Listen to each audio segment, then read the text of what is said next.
It was supposed to be an ordinary October night in Providence, Rhode Island, a night when the city was quiet, when the leaves scattered across hospital parking lots like paper memories of a dying autumn, and when the chill in the wind carried a promise of storms to come. But for Emily Parker, 28 years old, 7 months pregnant, and walking alone across the glowing pavement of a St.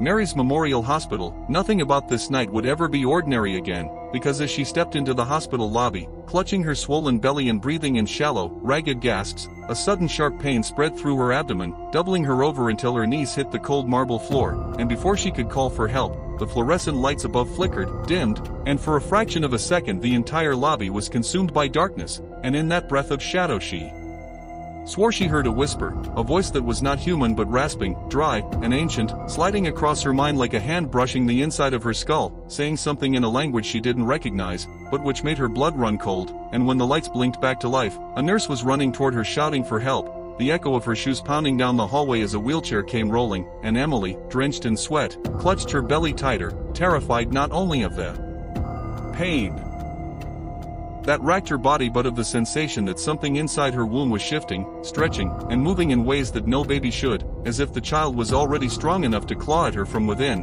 And as they rushed her down the sterile hallways toward the maternity ward, she caught sight of the waiting room windows, and though she knew she was delirious with pain, she thought she saw shapes outside in the storm-dark parking lot, long shadows that didn't match any human form, flickering like smoke but with faces that glowed faintly red, eyes burning in the glass as though watching her pass by. And she tried to scream but no sound came out, only a hoarse whisper of air that tasted like iron on her tongue. In the maternity ward, doctors surrounded her, their voices a blur, monitors beeping frantically, the pounding of her heart louder than anything, and though they spoke of preterm labor and complications, she couldn't focus on their words because all she could hear, under everything, was that same low whisper, growing clearer now, syllables curling around her like snakes, until she thought she understood one word repeated over and over.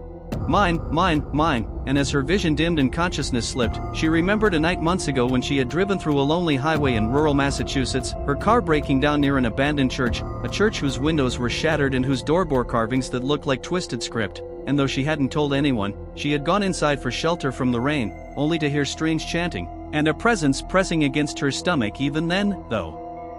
At the time she thought it was nothing more than nerves and stress, but now, lying beneath the blinding lights of the hospital, she knew that whatever she had carried out of that place had come with her into this pregnancy. Hours blurred into minutes, minutes into seconds, as the doctors shouted, and then suddenly the heart monitor spiked, alarms blared, and Emily screamed, not only from the tearing pain but from the feeling that something inside her was clawing its way out, not gently, not naturally, but violently, forcing itself into the world like an intruder breaking through locked doors. And when at last the child came forth, the delivery room went silent, too silent, so silent that the storm outside seemed to vanish, and every breath in the room froze, because what lay in the doctor's trembling hands was not a newborn child, not as anyone knew, but a small, blood-slick creature whose eyes were open, glowing faintly in the harsh light, whose tiny mouth moved not in a cry but in a whisper that every soul present could hear inside their own heads, the same word Emily had heard all night. Mine. And then, as the doctor stammered and nurses backed away in horror, the power in the hospital flickered once more, plunging them into darkness for 3 endless seconds, and in that darkness every person felt the presence of something vast, watching, reaching, and when the lights snapped back, the creature was gone from the doctor's hands, and Emily, her body weak and bleeding, let out a scream so piercing it cracked into silence, for she felt a weight on her chest, small but unbearable. As the newborn, her newborn, crawled onto her, pressing its glowing eyes against hers, and whispered again, not into her mind this time but directly into her ear in a guttural, inhuman voice, "Mother." The night was thick with storm clouds as Emily staggered through the glass doors of St. Mary's Hospital in Boston, her hands pressed against her swollen belly. She was only 7 months pregnant, far from her due date, but the pain had come in violent waves that felt unnatural, ripping through her body as though something inside her was clawing to escape. The sterile white lobby glowed faintly under fluorescent lights, but her vision blurred, and she collapsed onto the cold tile floor before a nurse could rush to her side.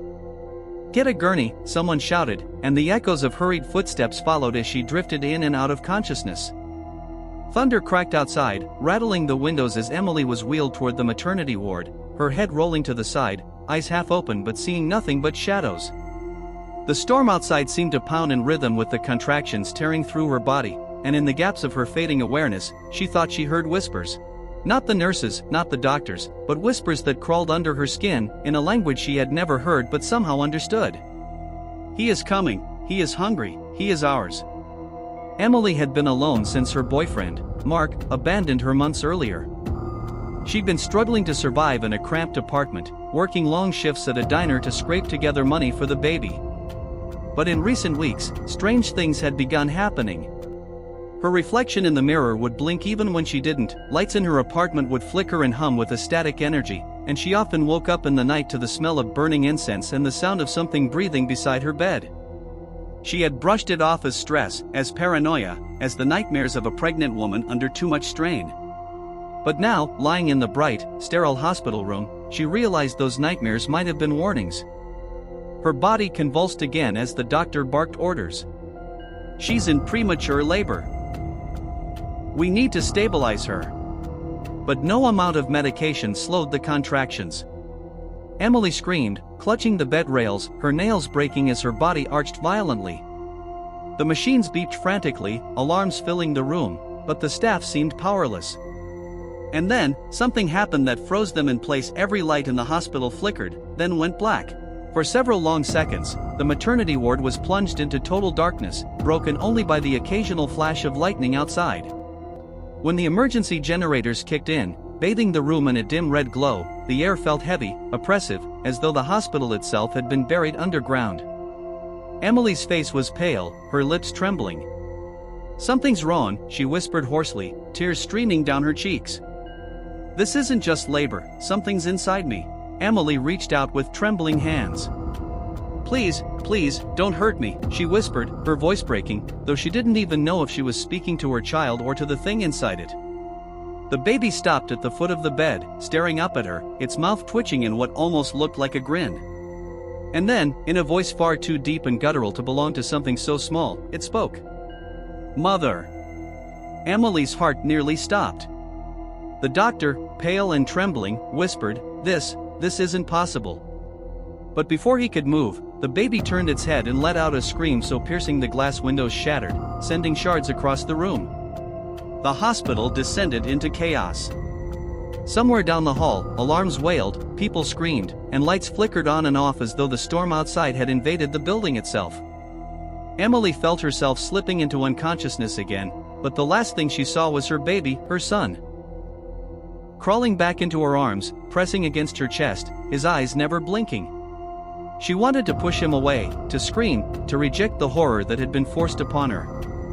But her body betrayed her. Against all reason, against all terror, she wrapped her arms around him, and he stilled, resting his head against her heart. The whispers filled her head once more. "He is ours, he is yours, he will walk between the living and the dead." When she awoke hours later, the hospital was silent. Too silent. The storm had passed, but the halls of St. Mary's were littered with broken glass, overturned equipment, and lifeless bodies. The air smelled of iron and smoke. Emily sat up slowly, her arms empty. The baby was gone. Panic seized her, but as she looked around, she saw something written on the wall in dark red smears, as though drawn by a child's hand. "Mother, don't be afraid. I will grow. I will feed." Her screams echoed through the desolate halls, swallowed by the silence that followed.